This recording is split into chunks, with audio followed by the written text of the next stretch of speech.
Leitoras e leitores, boa noite. Vamos começar o nosso evento. O terceira edição do evento Leitores Fantásticos. Em 2017 tivemos a nossa primeira edição, eu e Rodrigão aqui, falando sobre fantasia, terror e as origens desse gênero que influenciam tanto a cultura pop atualmente.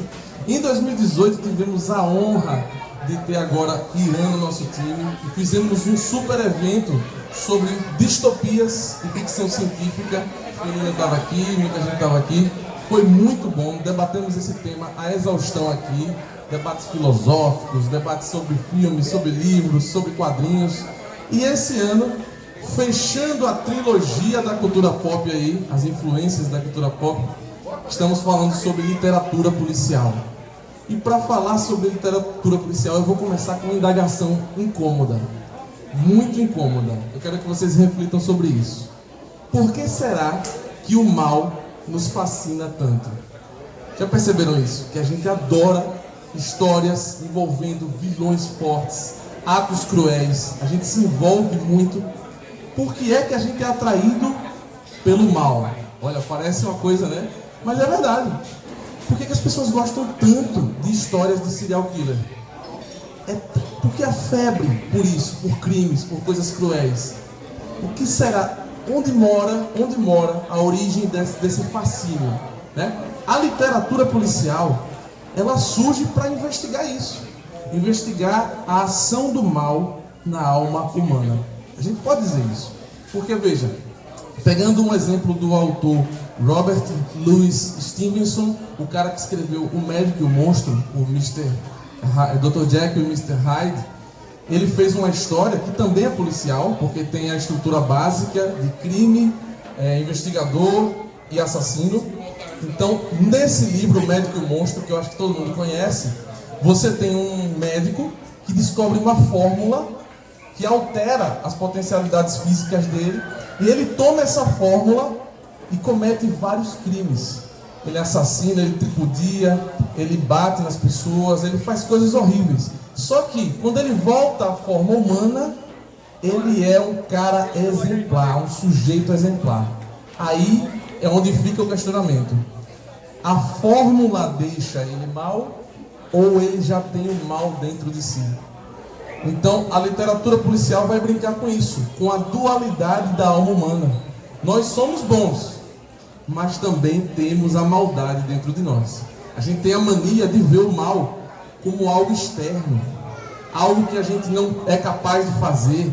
Por isso que a gente fica fascinado. Como é que esse sujeito tirou a pele da vítima e depois costurou uma boneca com essas histórias de serial killer? A gente fica... Cara, o que passa na cabeça de um cara desse para ele chegar a fazer uma transgressão social tão violenta como essa? E a gente gosta de saber dessas histórias. A gente assiste séries, a gente lê livros, a gente assiste filmes. Então nós vamos debater isso aqui. Dizem as más línguas e a alta academia que a literatura policial é uma literatura barata. Mas não é. Claro que não. Uma literatura que se propõe a investigar as causas psicológicas do mal na alma humana não é barato. Nós temos, claro, a estrutura mais simples da literatura policial, que Irã vai debater bastante aqui, o investigador, o crime, a vítima, mas tem autores que subvertem esse paradigma e vão fazer uma investigação profunda. A gente lê o romance e a gente se sente imerso na psique daquele personagem. E principalmente quando o personagem é narrador e o narrador é um assassino. Nós temos vários exemplos aqui, inclusive na literatura brasileira, que eu vou falar aqui para vocês também no final. E a gente tem serial killer aqui também, temos produção de literatura de serial killer, tá? Então nós vamos abordar isso, estudar o crime, as razões psicológicas que levam a pessoa a cometer uma transgressão social tão violenta como essa, o crime. Por que nós não somos capazes e certas pessoas são capazes de fazer isso? Essa é a investigação que vamos nos propor hoje aqui, através de todos os autores que nós vamos falar. O Irã vai começar falando sobre Edgar Allan Poe, as origens. Rodrigo vai seguir falando sobre Raymond Chandler, a cultura do cinema noir norte-americano também. E eu vou encerrar falando sobre a literatura policial brasileira. Eu espero que vocês estejam confortáveis, porque fiquem até o final. Vamos fazer um sorteio de 10 livros hoje à noite, ou seja, aqui deve ter umas 40 pessoas no máximo. As chances de ganhar são muito altas, tá? Quem ainda não assinou, não pegou a pranchetinha aí, pega a prancheta, bota o e-mail para participar do sorteio, tá? No final a gente vai fazer esse sorteio com todos vocês. Então, sem mais delongas, eu convido o professor de Sociologia, Irã Andrade, para nos brindar com o seu conhecimento.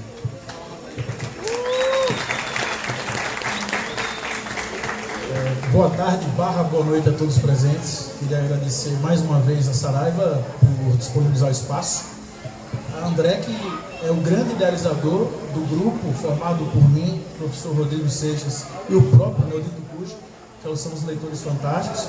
E agora, nessa terceira edição, segunda, com minha participação. Eu escolhi alguns autores e alguns livros em especial para a gente discutir essa natureza da literatura policial, desse gênero que discordo que é uma literatura barata, porque trabalha uma complexidade assim absurda das personagens, trabalha uma investigação que acaba inclusive influenciando a própria prática de peritos no campo da realidade, no campo fático, né? É inspirador, certo? Tem muitos aspectos filosóficos, criminológicos, históricos a serem discutidos.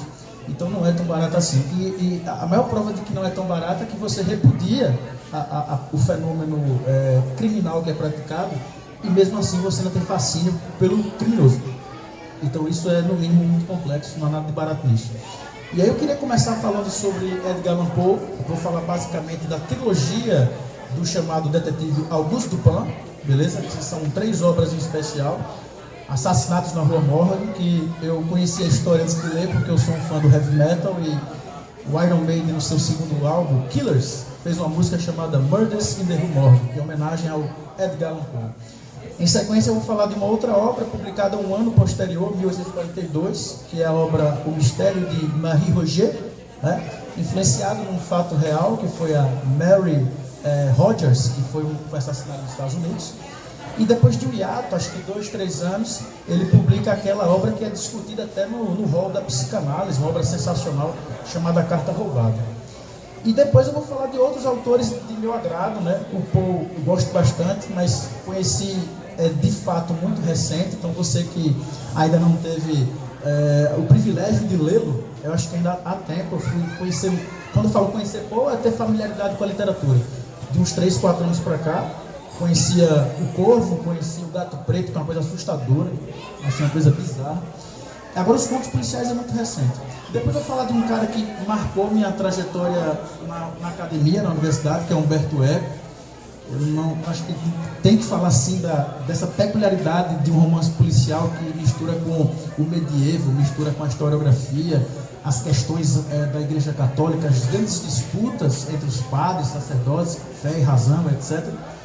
Depois eu vou falar de um cara que, para mim, hoje é o grande ícone, pelo menos entre os escritores vivos, que é o Thomas Harris.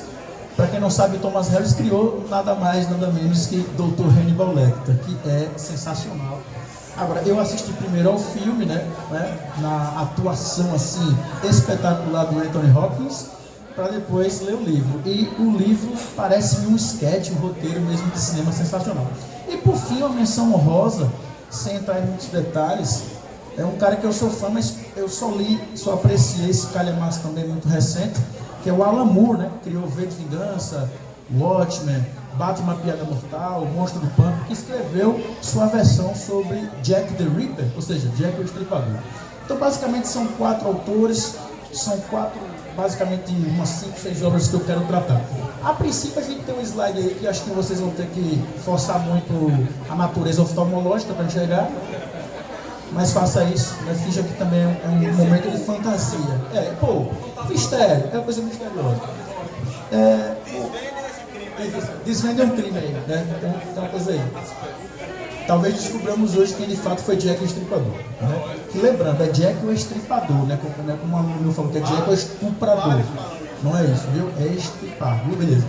Então acontece, o Edgar Allan Poe, para quem já conhece um pouco da sua natureza literária, sabe que ele é o grande criador do gênero, certo?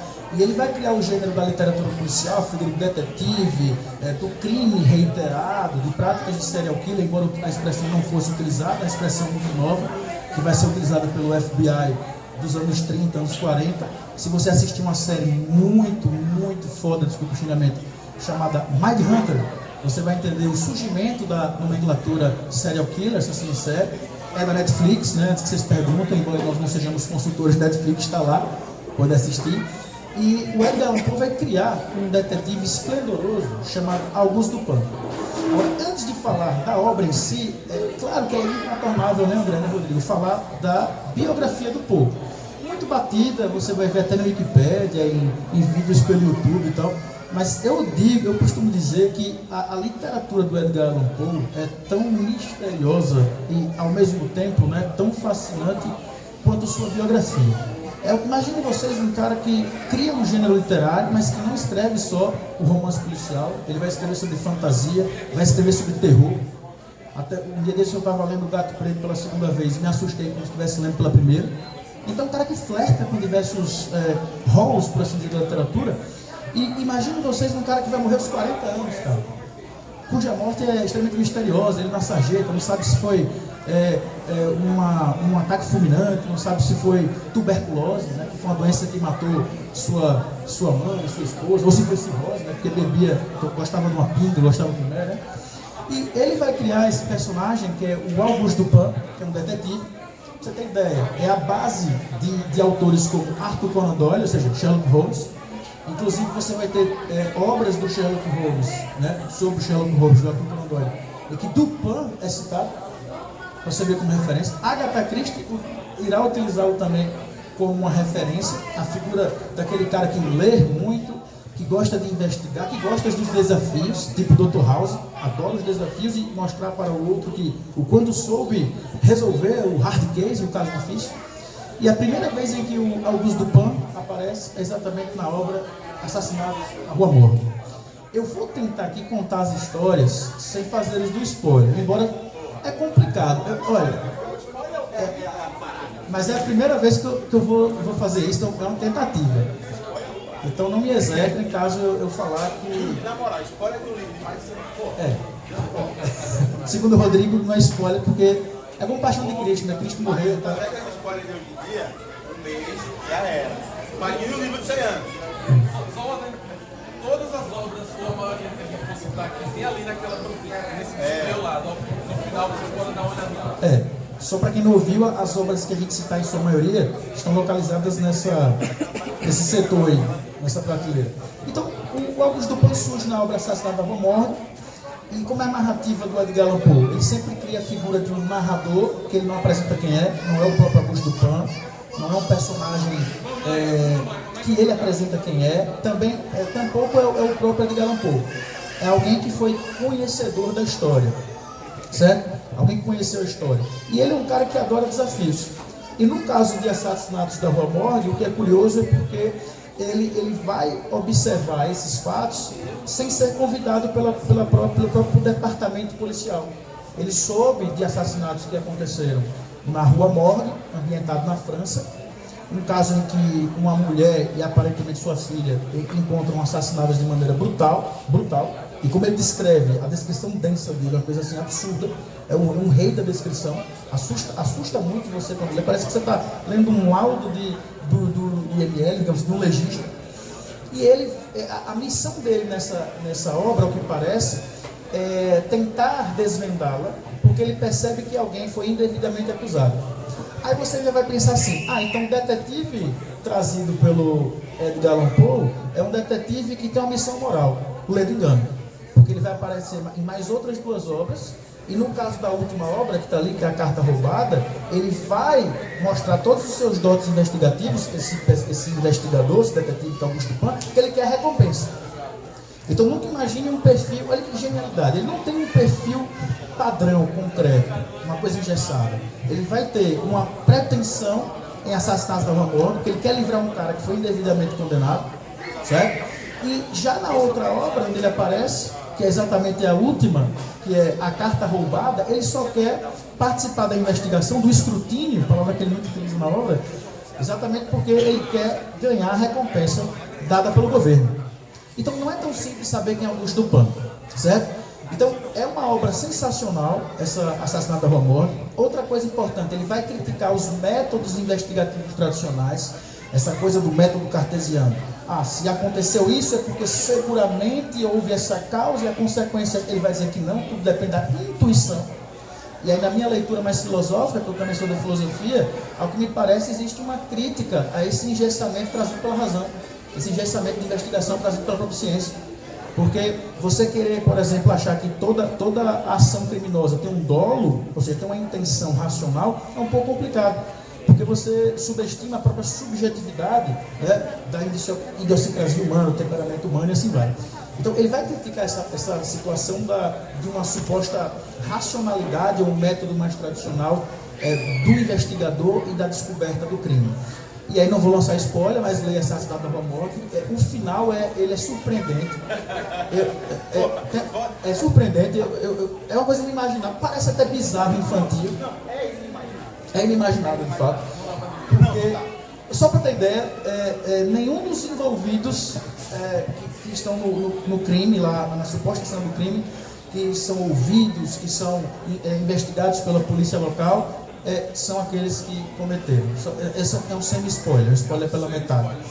Agora, é incrível. Aí eu queria só ler um trecho para vocês, já que nós temos muitos autores, e a ideia é apresentar as nossas leituras, né? Os que são os leitores fantásticos, nossas impressões. Eu queria ler só um trecho bem rapidinho, porque o slide, ele não está aí, certo? Tem aqui a versão da Dark Side, a tradução muito boa. Eu vi muitos críticos comparando com o inglês, com o texto original em inglês, né? Porque, e dizem que asseveram que é uma confiável tradução, por assim dizer. E tem um trecho aqui que o Augusto Dupin, o detetive, ele está conversando com esse amigo dele, que fica embasbacado, né, com os grandes feitos dele, de descoberta, sua perspicácia, digamos. E aí o Dupin vai criticar o jornal, a Gazeta, porque vai dizer que foi um jornal que tentou fazer mais sensacionalismo do que tudo e não ajudou. Isso nos lembra muito alguns dos nossos programas atuais, com aqueles nomes assim, estridentes, né?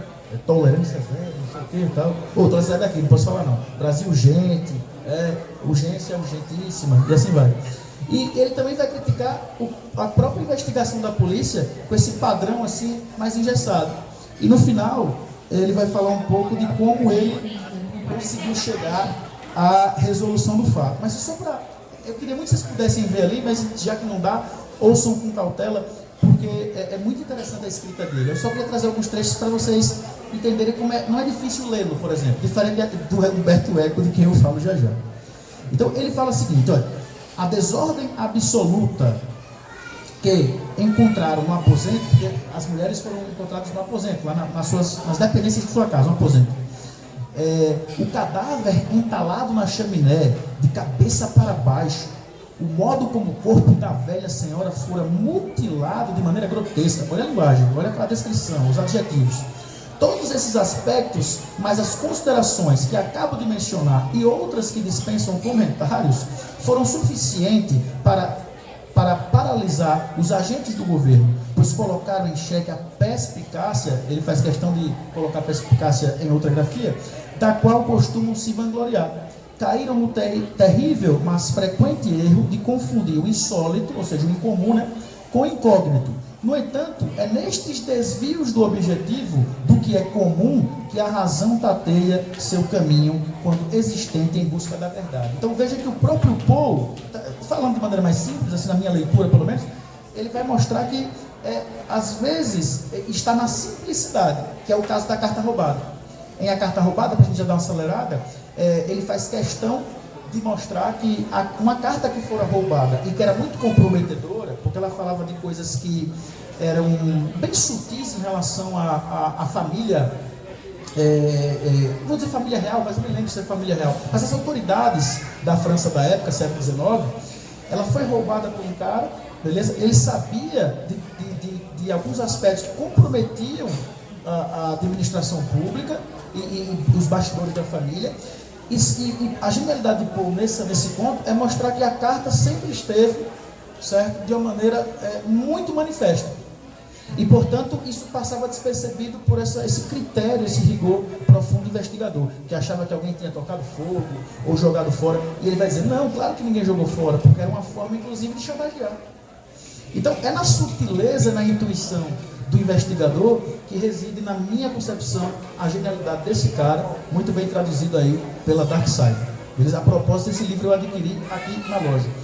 E o Paul, só para fechar Paul de fato, porque é um cara que caberia um encontro, né, Rodrigo?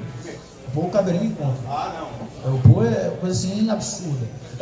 Um outro chamado O Mistério de Marie Roget foi o primeiro conto, pelo menos que eu tenho ciência, se alguém souber pode até comentar depois em debate, em que ele vai criar uma ficção, mas baseada em caso factual. Porque nos Estados Unidos, lá no século XIX, 1880 e alguma coisa, houve uma moça que foi brutalmente assassinada, cujo nome era Mary Rogers. Aí ele pega esse nome do inglês, aí faz a personagem dele, porque eu adoro ambientar as histórias na França. Aí ele vai trazer a nomenclatura francesa, Marie Roget, certo? Pois é. Mas é porque o Paul, só para contar a relação dele, ele era vangloriado assim pelo Baudelaire. E é curioso, eu estava até conversando com ele a princípio, porque o Paul era o tipo de cara que não foi a princípio tão respeitado ou tão compreendido em sua terra, Baltimore, Estados Unidos. É só muito depois. Ele vai ser lido por nós brasileiros, inclusive Machado de Assis, Clarice Lispector, no caso de Portugal, vão traduzi-lo. São fãzaços dele, certo? Na França, um poeta como Baudelaire vai traduzi-lo e vai levá-lo assim a um patamar de imortal, de um cano literário. Então ele vai se valer de um caso real, ele vai fazer uma leitura de um jornal, certo? Para escrever esse outro conto. Mas a gente tem pouco tempo, vou dar uma adiantada aqui no 12. O segundo que eu, desde o começo, quando esses caras aí falaram, não, isso caberia literatura policial, romance investigativo, aí eu pensei logo nesse livro que sinceramente pode ser muito bem descrito, ame-o ou deixe-o. A maioria vai dizer deixe-o, né? Eu gosto. Agora, é um livro que você tem que estar ambientado com algumas discussões. Não adianta você lê-lo se você não gostar, por exemplo, de Idade Média. Não adianta você querer ler este calhamaço se você não gostar do rodapé. E outra, é um livro que tem parágrafos amazônicos só no latim, ele ainda subestima você. Isso é em tradução, viu? É pior do que ler Heidegger. Coloca lá em grego e você não... Eu li com o computador do lado para ficar no Google, aí rabisquei o livro para ver os termos em latim, etc e tal. É um livro muito complexo, sim, porque ele vai trazer grandes disputas do medieval, lá da Igreja Católica, a Ordem Franciscana, tentando trazer algumas novidades para a Igreja Católica, porque os franciscanos, curiosamente, foram os primeiros a aderirem ao chamado método empírico, coisa que a igreja repudiava, porque se você for analisar, o grande trunfo dessa obra, se você for analisar, não é o personagem, que eu falo já dele, Guilherme de Baskerville, não é o cara que vai escrever em tese, vai narrar, que é o Atos Submelke, não vai ser o cara da biblioteca, que é o Jorge de Bourgh, vai ser a biblioteca. Para mim aqui é o personagem principal, porque a biblioteca é aquilo que ao mesmo tempo que é um verdadeiro apanágio, certo? E uma espécie de santuário dos livros, ao mesmo tempo é o lugar onde nós escondemos os livros. Então o livro trata de quê? Vamos lá, uma sinopse. O Nome da Rosa, que depois eu explico ou tento explicar o porquê do nome, vai tratar de uma série de assassinatos, certo? Que acontecem na Itália, só que é uma ficção, certo? Numa abadia, num mosteiro. Inclusive, o Humberto Eco é tão criterioso e minucioso que no começo do livro ele mesmo desenha a arquitetura da abadia, influenciado por ninguém mais, ninguém menos que a Agatha Christie, que faz isso. Então ele desenha. Inclusive, nesse livro, certo, que não acabei ainda, qualquer dúvida você vai tirar com minha namorada está ali, porque eu não acabei ainda, ele vai falar como ele era minucioso na descrição. Ele foi para o lugar, aí ele viu o tempo, o percurso que ele fazia de um lugar para outro, para depois descrever os personagens. Se você tentar ler o livro, talvez você entenda. Talvez. E aí, o que acontece? Acontece uma série de assassinatos na abadia. Só que, o que é curioso, na abadia acontece assassinato, é uma ordem, certo? Beneditina, fechada, quase ninguém tem acesso. Aí um personagem que no filme, O Nome da Rosa, o filme é fantástico, que é protagonizado pelo Sean Connery, que ganhou até prêmios, BAFTA, César, etc. Ele vai para a Itália em 2 missões. A primeira porque estava em um conclave, porque quem lembra da história vai lembrar de um episódio chamado Cisma do Ocidente. O que foi o Cisma do Ocidente? 2 papas, 2 caras, 2 crianças grandes brigando para ver quem seria de fato o legítimo papa. Então várias ordens religiosas, franciscanas, beneditinas, jesuíticas estavam na lide para tentar resolver essa situação. Então o principal personagem, que é o Guilherme de Baskerville, ele vai para a Itália, para essa abadia, para participar desse conclave, dar o veredito dos franciscanos, e ao mesmo tempo ele vai para investigar essa série de assassinatos. E nisso, né, ele vai com Addison, que é o seu fiel companheiro. Alguns até fazem um paralelo, né? Addison com o Watson, né? Não é inegável fazer isso. E o Guilherme de Baskerville, o próprio sobrenome, né? Baskerville, os cães de Baskerville, Sherlock Holmes. E o próprio Guilherme, na minha leitura, nós temos alguns filósofos aqui que vão concordar, é uma alusão a um filósofo chamado Guilherme de Ockham, ou William de Ockham. Guilherme de Ockham, ele foi responsável por uma teoria bem interessante chamada navalha de Ockham. O que é a navalha de Ockham? O princípio da economia. Se você tiver várias teorias sobre determinado fato, escolha mais simples. Porque tudo aquilo que pode ser dito de maneira clara. Pensam os filósofos da lógica. Então, veja outra coisa de Humberto Eco na literatura policial. A intuição e a simplicidade. Embora ele não escreva de maneira simples, né? Tem parágrafos amazônicos só em latim que dá até arrepio e você tem que ficar... Precisa ser um analfabeto quando lê Humberto Eco. Olha que eu tenho um certo conhecimento de filosofia medieval, eu me sentia. Porque os debates, as grandes disputas do livro, as disputas do livro são sensacionais. Disputas que retomam os chamados padres apologéticos, que diziam que fé e razão não se conciliam. Aí que remonta a patrística de Agostinho. Olha, já estou xingando a galera aqui. Agostinho, que falava sobre a ideia de fé e razão se conciliando, mas a fé... Eu vou falar sobre... a fé sendo sobreposta à razão. E no final, aí me desculpa, aí vai ter spoiler, não quero nem saber. Porque é a única obra que eu peço essa licença poética, porque eu nunca sei explicar a história em seu glamour sem falar desse negócio, que é exatamente o fim. O que é que esses caras estão... Por que esses caras estão morrendo? Aí o Guilherme de Baskerville, o grande pesquisador intuitivo, né, ele percebe que todos os mortos que são encontrados, eles aparecem, pelo menos a maioria, porque eu não vou dizer todos não, porque eu reli o livro agora, e não são todos, mas dos 7 mortos, porque o livro está dividido em 7 capítulos, que são 7 dias, 7 mortos. A maioria aparece com a língua preta. E aí o Humberto Eco, que também é um grande estudioso de antropologia, vai remeter àquela história que toda vez que os antigos liam algum livro, lia e fazia aquela nojeira, né? Passava o dedo na língua e no livro. E portanto ele percebe que esses caras estão morrendo envenenados. E só quem está morrendo envenenado é quem tem acesso à biblioteca. Que ele percebe, ele estudou a biblioteca e percebe que é um labirinto. E isso é crucial para o final da obra, porque ele precisa fugir porque ela pega fogo. Então, vai descobrir que há um livro contaminado. Que livro é esse contaminado? A Poética de Aristóteles. Porque existe uma teoria conspiratória de que vários livros de Aristóteles não chegaram até nós, ou vários trechos de livros, porque eles continham um certo ar subversivo em relação à igreja, que era detentora desse monopólio intelectual da época. Aí na Poética tem basicamente um capítulo sobre o riso. E aí um personagem que é o abade que toma conta da biblioteca, chamado Jorge de Burgos, que segundo o próprio Humberto Eco foi uma homenagem dele a Jorge Luis Borges, que na época lá de Buenos Aires era o grande gestor da biblioteca da Argentina, certo? Ele vai falar que o grande perigo da obra é exatamente o cara que toma conta da biblioteca, porque ele pode, ao mesmo tempo que ele permite o conhecimento chegar para as pessoas, ele pode esconder. Então, por que o riso era ruim para a figura da Igreja Católica? Pensavam alguns mais tradicionais. Porque se você ri de algo, pensavam, é como se você não levasse a sério. Se você não leva a sério, é como se você tivesse um certo escárnio, um certo gracejo diante da própria doutrina católica. Pode ver que só com os renascentistas que você vai ter uma pintura, e Rodrigo que é de artes pode falar isso melhor, você vai ter, não só na pintura, mas na escrita, um Erasmo de Roterdã, vai tratar um Jesus que é humano, demasiadamente humano. É por isso que vocês lembram daquelas características do Renascimento: humanismo, naturalismo, antropocentrismo. Antes não, no medievo você tem aquela coisa inacessível. Então, se você ri de algo, você pode de alguma maneira ter uma subversão à própria lógica da igreja, que quer exatamente que você não venha subvertê-la. Então, Então a obra é sensacional nesse sentido. Agora tem vários trechos em latim. É uma obra difícil, mas vale a pena. Não é a primeira obra. Quem não leu nada de romance policial, na minha humilde opinião, não pode nem ser, não está entre as 10 primeiras. Você tem que ter um conhecimento. Veja o filme com o Sean Connery.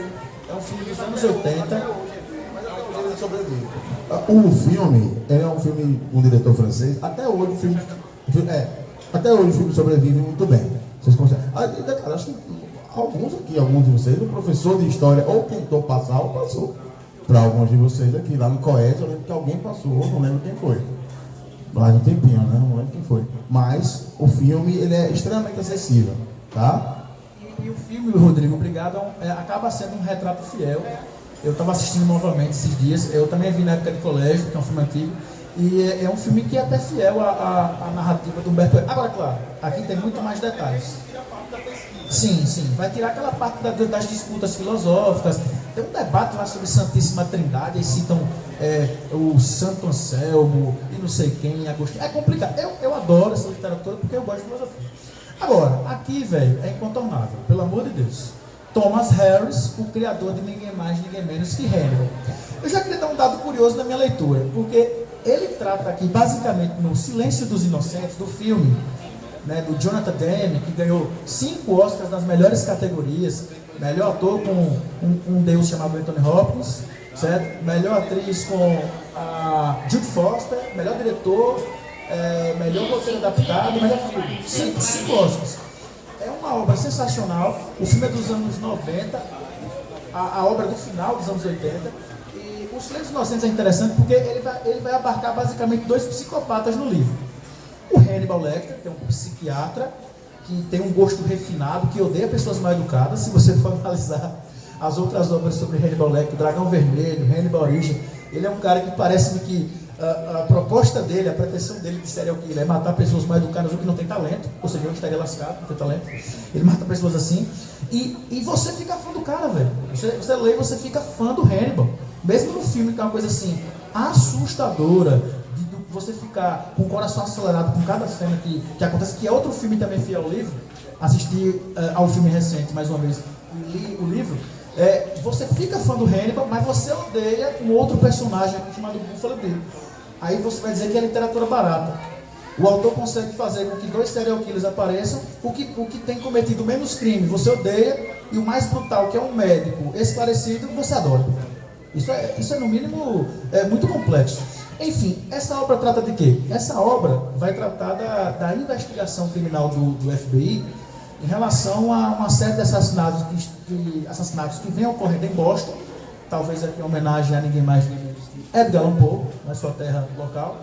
E o departamento ele vai fazer ele vai criar a seguinte situação: vamos investigar esse assassino que a gente chama de Buffalo Bill, é um nome dado pela própria polícia, como se fosse Operação Navalha, Operação não sei o que, criada por eles.